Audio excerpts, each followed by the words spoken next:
blinds are out here about 200 yards. So we'll walk out there and get our chair set up and hope we can see some birds. Jack Hansen is a wildlife biologist based in Eastern Oregon. He's out early on a snowy spring morning to monitor sage grouse. He peers through the lens of a spotting scope. So we're out here this morning in the Skull Creek Basin. We're here on one of our bigger leks. A couple dozen birds out there right now. Handful of females. Seems about right for this lek this time of year. A lek is a sage grouse mating site. So a lek is pretty much just a congregation spot, a breeding ground where the males go and they basically they strut for the females, they show off. For the sage grouse, showing off means puffing up a pair of jiggly yellow air sacs on their fluffy white chests. They inflate and deflate these air sacs and kind of slap them together to make a distinct popping noise. They're just out there strutting, doing their thing for the females. So, looking pretty good. And they do this at dawn in the springtime on the leks, these clearings among the sagebrush. They come back to the same spots year after year. A little high desert snow doesn't stop them. They'll actually gain weight in the winter because of just the abundance of sagebrush they can still eat. Even if there's snow on the ground, they can typically get to that food source. It's part of Jack Hansen's job to observe these sage grouse mating rituals. I'm the wildlife biologist for Roaring Springs Ranch. I've been here about 3 years now, and I have an awesome job, one of the greatest in the world. I just get to monitor the wildlife populations on the ranch, and the natural resources and conservation work is really what I do. Jack's unusual job came out of a historic agreement among ranchers, conservationists, and the federal government. The agreement came together about 10 years ago as an effort to boost sage grouse populations and keep the bird off the endangered species list. In the springtime, he's really focused on the dozen or so leks around the ranch. Just going out every morning counting sage grouse to get a good population estimate. That estimate helps us know what we need to do as far as habitat work for the sage grouse to help improve their numbers. From the Gert Boyle studio, I'm Jen Chavez, and this is The Evergreen, a podcast from OPB about the place you call home. Sage grouse depend on sagebrush. The plant is their main food source, and it's where they make their nests. Sagebrush also provides them with a place to hide from predators in their high desert habitat. That habitat has been threatened for decades by wildfire, human activity, and invasive species. As a result, sage grouse populations have dwindled, dropping by 80% over the last 60 years. The historic agreement that happened in 2015 to protect these birds has helped turn that trend around. But now, a new threat could blow up the whole deal. We'll get to that. But first, let's learn a little more about this weird and wonderful creature. They are ground-dwelling birds. They live on the ground. Cassandra Perfita is a producer for OPB's Oregon Field Guide. The male birds look very different from the female birds. The female birds look kind of like your standard brown bird, but the males look more like little turkeys. They've got these big kind of bloated chests, and they've got these sort of beautiful tail feathers that fan out behind them. They're like tall and spiky. And then they've got these yellow air sacs on their chest that they puff up during mating season to attract the females. And that's kind of what they're famous for. They're known as the Greater Sage Grouse. That's their official name, to distinguish them from a smaller species called the Gunnison sage grouse. The Greater Sage Grouse has become an iconic bird in the American West. Originally, they lived across 13 western states, where the high desert sagebrush exists for them to live on. And they love these wide open expanses of sagebrush that people sometimes refer to as the sagebrush sea. And now they occupy only 40% of that historic range. That dramatic reduction in the sage grouse population is concerning, and conservationists have petitioned the federal government numerous times to list the sage grouse as an endangered species. Among them is Eric Mulvar, a wildlife biologist and conservationist. In 2015, he was working with an organization called Wild Earth Guardians, and he was in charge of a campaign to protect the greater sage grouse. He spoke to OPB at that time about why he wanted to see the bird listed. There would be designated critical habitats under the endangered species listing, and in these critical habitats, no adverse modification at all would be permitted. A lot of those critical habitats are on ranch land. Oregon cattle rancher Carol Dunton was against the idea of listing the sage grouse. Here's what she told OPB in 2015, right around the time the Obama administration was making a decision about whether or not to list the sage grouse as endangered. I would worry eventually about mandatory regulations that aren't set in place by people who know the range and the area that might cause us to even have to lose our property. And I'm a fourth-generation landowner. My great-grandparents settled, homesteaded part of our ranch, and I hope to turn it over to our future generations coming up. On September 22, 2015, Interior Secretary Sally Jewell made this announcement. Because of an unprecedented effort by dozens of partners across 11 western states, the U.S. Fish and Wildlife Service has determined that the greater sage grouse does not require protection under the Endangered Species Act. The effort she's referring to is this historic agreement that I talked about a little earlier, the one that's resulted in a ranch hiring a wildlife biologist to monitor sage grouse leks.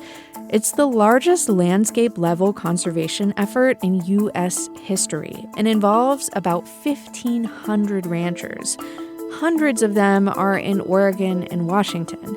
The agreement protects over 600,000 acres of sage grouse habitat on private lands in Oregon alone. Ranchers and private landowners have pushed back hard each time environmental groups have petitioned it for listing.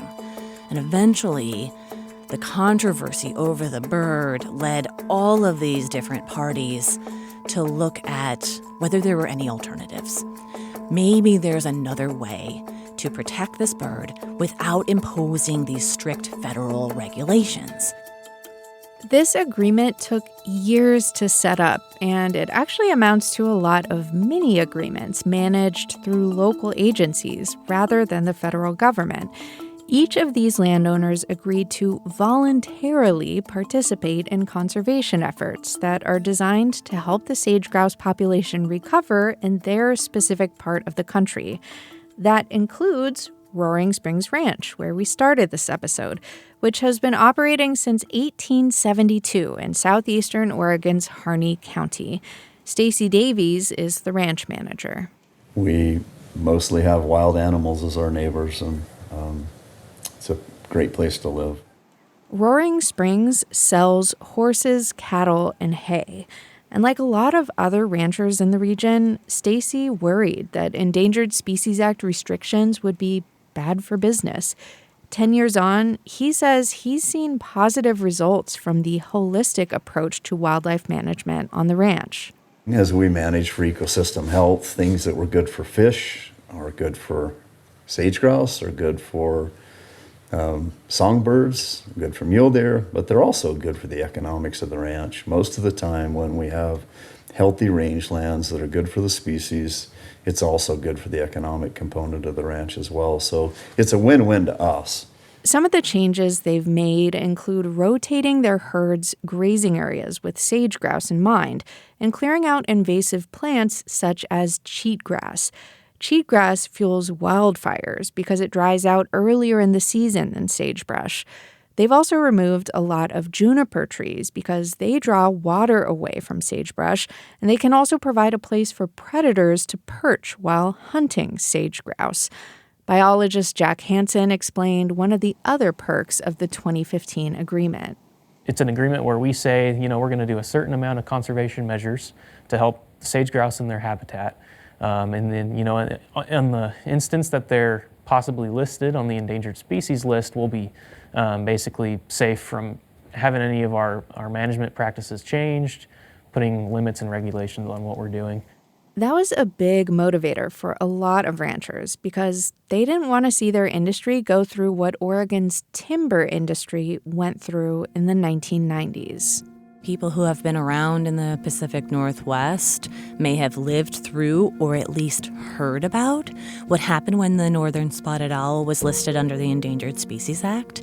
There were a lot of restrictions placed on logging in the forests, and logging is a huge industry in the Pacific Northwest overall.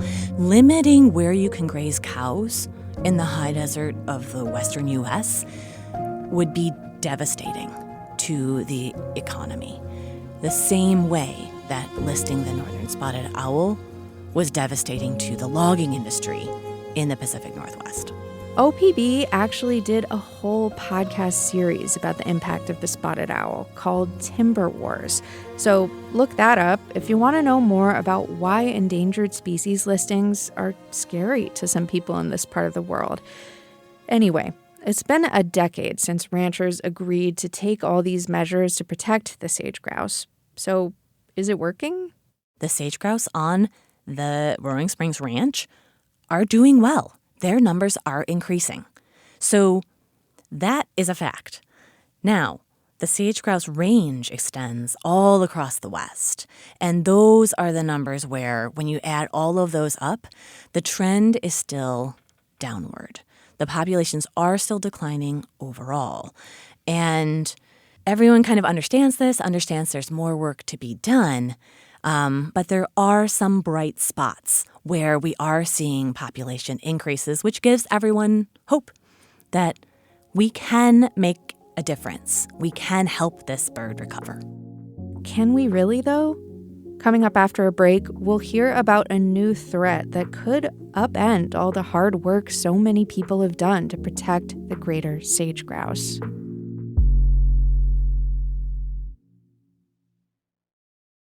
Thanks for listening to The Evergreen, our podcast from OPB about the place you call home. If you like what you hear, subscribe to us on your favorite podcast app, and we'll brighten your Monday morning a little bit with something new and interesting to listen to each week.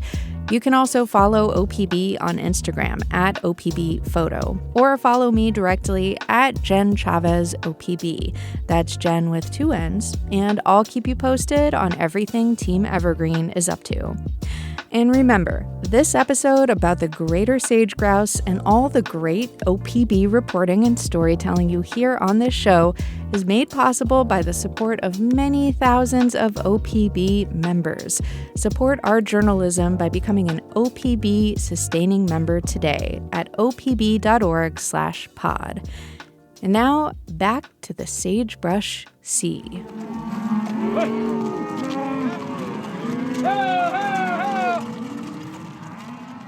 Nick Wilkinson is rounding up cows on his ranch near the Oregon-Nevada border. I'm Nick Wilkinson. I'm a 4th-generation rancher. My son's back here with me. He's the 5th, and he's got 2 little boys, which would be the 6th. Our family was settled in this valley in 1884, so we've been here a long, long time. Things have changed a lot since he took over the ranching operation from his father. More expense, more equipment, more hired help. It's very micromanaged to make it work, and I'm just trying to exist. Nick signed on to the same sage grouse conservation agreement that Roaring Springs Ranch and about 1,000 other ranches are a part of to try to keep sage grouse from becoming an endangered species. Over the past 3 decades, he's had to rearrange his entire ranching operation to protect the sage grouse, as well as a species of trout that are on the endangered list. So I've done my due diligence. I have, and I've done what people have asked me to do, and we've survived, and it's been good. I've learned a lot. I've learned a lot about the fish, and I've learned a lot about the sage grouse, and I've learned a lot about the plant species. It's been good for the cowman in me to learn more about how it all works. While Nick says it's been a valuable learning experience, It's also meant changing a lot about how he does his job. He cut his herd in half and leased more grazing land from the federal government. That way, he could have more places to move the cows around to accommodate other animals, like the sage grouse. Now, the federal government wants to do something else with that land. So for the last several years, a company called Jindalee Resources has been exploring the idea of a lithium mine in Southeast Oregon. If somebody 5 years ago would have come to me and said, I'll bet you $1 million they open a lithium mine in the caldera, I'd have bet on my ranch they wouldn't, because of the stuff that I'd been through with the fish and the sage grouse and all the monitoring. And I mean, if there's any plant that grows along those streams, I know it, because it's been drilled into me by the Fish and Wildlife Service and the BLM. This has to be this way, or you're not going to graze. The project is still exploratory, which means the government hasn't approved a mine yet. But the mining company is now cleared to build about 22 miles of roads and drill up to 168 holes in the land Nick leases from the Bureau of Land Management. I don't think there's a lot of future here for me or my son or his sons if that project goes in. I just don't see how we can coexist. Nick says the exploratory drilling operation alone could put him out of business. This is the only place we can turn these cattle loose this time of year. The place he's talking about is the McDermott Caldera. And the caldera, it straddles Oregon and Nevada. It's a very large, ancient supervolcano. It's sagebrush as far as the eye can see. Mark Salvo with the Oregon Natural Desert Association explained that it's a really significant place for sage grouse. The McDermott caldera has long been, for decades, but more officially since 2015, recognized as one of the most important habitats for greater sage grouse in all of the West. And it's significant in another way. The world pretty much recognizes this is one of the largest lithium deposits in the world. Lithium is a key mineral in the effort to move toward an energy future that doesn't depend on fossil fuels. It's used in batteries that power all kinds of devices, from laptops and phones to electric cars and bikes. It's probably the energy source for whatever you're using to listen to this podcast. We're pretty dependent on other countries for these critical minerals right now, which isn't really where we want to be. And if we can develop our own sources of lithium, it could make a really big difference in our push for our own energy development, and I think what the Trump administration is calling energy dominance.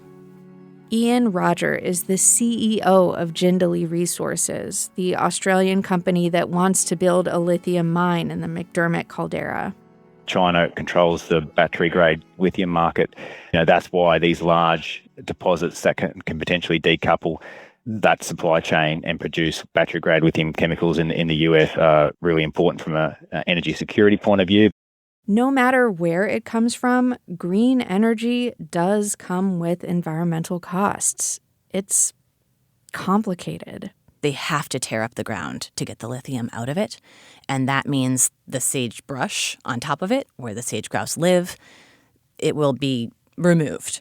So there very likely would be some mitigation. What that looks like, we don't yet know. And it would be very challenging to mitigate this pristine sage grouse habitat. That's what people are worried about. Nick Wilkinson is one of those people. We've been protecting that caldera. We're just going to destroy it? There's no doubt that a mine would have a big impact. But Ian Rogers says that if that does happen, it's still a long way off. Any mine approval would be years away. Extensive community engagement, regulatory approvals, a full environmental impact assessment. There's a whole lot of work that will, between now and then, what we're doing now is we've done a bunch of work around exploration and trying to design that to have the smallest footprint possible. Ian also disagrees with Nick about whether exploratory drilling would put his ranch out of business. And Ian says that if a mine does go in, it'll be a big benefit to local communities. So mining operations have a relatively short-lived benefit. The initial work we've done on McDermott looks like it could run, over 50 years, likely double that. The other real benefit is because of that, it has the potential to really create long and lasting value for a range of local stakeholders, family supporting jobs in the region, in the order of thousands. And we're talking jobs from truck drivers to engineers to, geologists, scientists to, indirects in terms of supply chain, and then induced in terms of, food, housing. So there's a whole range of benefits for a region that is very, historically disadvantaged. There's not a lot of opportunities. I think with every environmental issue that I encounter in this job, there are trade-offs like this.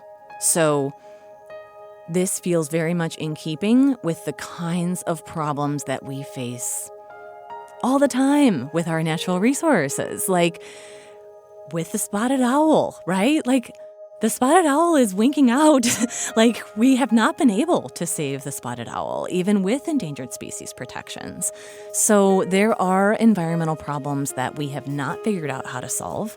This feels like one where we don't have a great answer. Before we go, I want to introduce you to someone who has spent a lot of time sitting with this conundrum. Let me get my levels here. My name's Ashley Ahern, and I have been covering environment and natural resources for NPR for pretty much my whole career, and then started my own production company 8 years ago, and I live in the sagebrush of Okanogan County, Washington. A few years ago, Ashley produced an 8-episode podcast series called Grouse, a show about the most controversial bird in the West and what it's taught me about hope, compromise, and life in rural America. She had been doing environmental reporting for a long time, and she was frustrated with the constraints of her job. She talked about this on episode 1 of Grouse. After I filed a story, if I heard myself on the radio while driving home, glaciers in the North Cascades have shrunk by 50% since 1900. I'd turn it off. Oh, boy. Well, I'll tell you, Ashley, it's a lot worse than it was last week. It's what we expected. Ashley Ahern has the story of this little frog and its shrinking habitat. I didn't want to hear the news I was reporting. It was just so depressing and hopeless. No glaciers means warmer rivers, and that's bad news for salmon. And NPR was requiring that stories be shorter and shorter, so that meant I'd only have about 3.5 minutes to explain some super complex problem. No one has ever seen a die-off as big as the one taking place on the West Coast now. Maybe get a few different perspectives on it. One's arm is hanging on by a single gnarled string of flesh. Tell people basically how screwed we are. The young orca appeared to have been dead for up to a week before she washed ashore. And then sign off. For NPR News, I'm Ashley Ahern in Seattle. It was a fight every day not to become numb.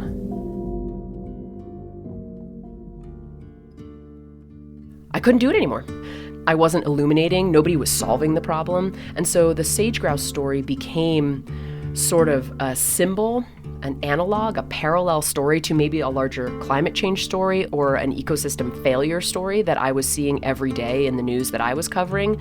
And so making the Sage Grouse podcast was about listening to all those different perspectives that I had for so long been only able to get sound bites from, because I think I personally was looking for some kind of hope that we humans could ever get our you-know-what together and figure out solutions to these frankly wicked problems that we face in the environment, whether that be climate change or sage grouse management. There's a lot of parallels.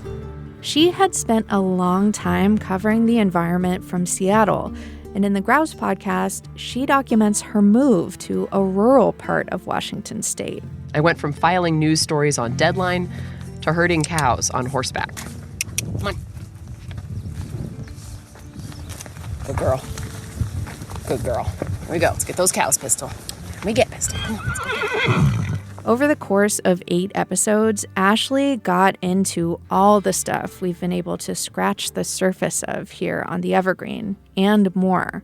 We call them Hudzi and Paiute, and it was in such abundance that our people were able to use it as a part of our diet for tens of thousands of years.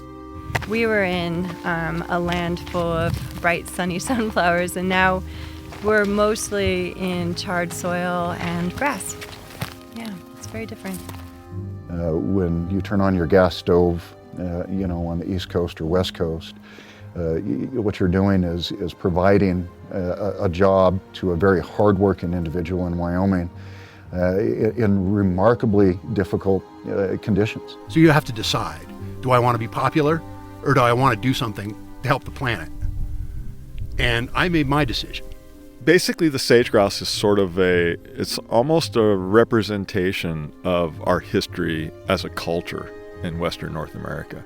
Ashley said focusing on this bird while going through a big change in her own life was profound. She recorded herself whispering into her microphone at the moment she finally got to see some sage grouse on a lek in Wyoming. I've been numb for a long time. You can't be numb in the presence of animals like this. Wild, unapologetic, beauty.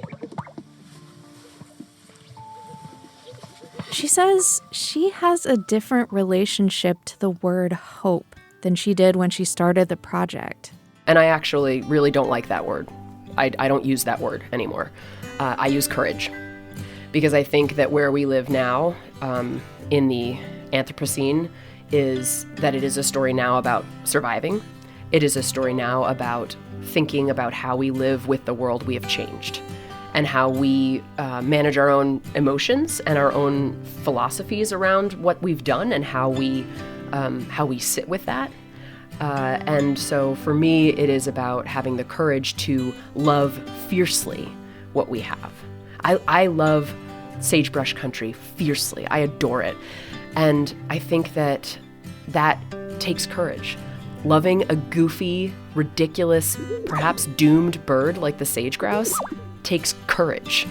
But to sit here and have wild hope about it, I think is foolish at this point. I think it's about cherishing what we have while we have it, and celebrating these birds. In a way, making that podcast series was a love note, a love letter, a memorial, if you will, to a bird that I don't know that we will figure out how to keep it around in time for those numbers to hang on. We're at the end of the episode, and I can't tie this up in a neat bow for you. I guess that's kind of the point.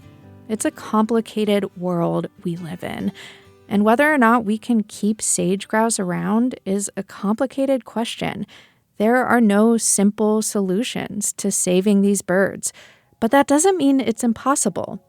The grief we feel over the things we might lose on this planet and the courage that drives us to keep trying to figure it out anyway can coexist.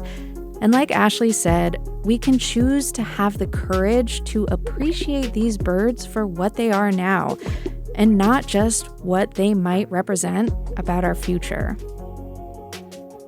You can see Cassandra Profita's video as well as her article all about sage grouse at opb.org. And you'll find Ashley Ahern's Grouse podcast along with all her other great work at ahernproductions.com. That's Ahern, spelled Ahearn. We'll put a link in our show notes. Thank you so much for listening to The Evergreen, a podcast from OPB. Julie Sabatier produced this episode, and our technical director is Stephen Cray.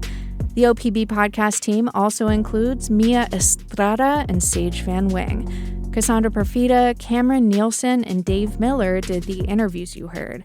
And thanks to Ashley Ahern for letting us use some of her audio as well. The music in this episode is from Audio Network. And hey, if you have a question for us, please reach out. Email us at theevergreen@opb.org. I'm Jen Chavez. Catch you later.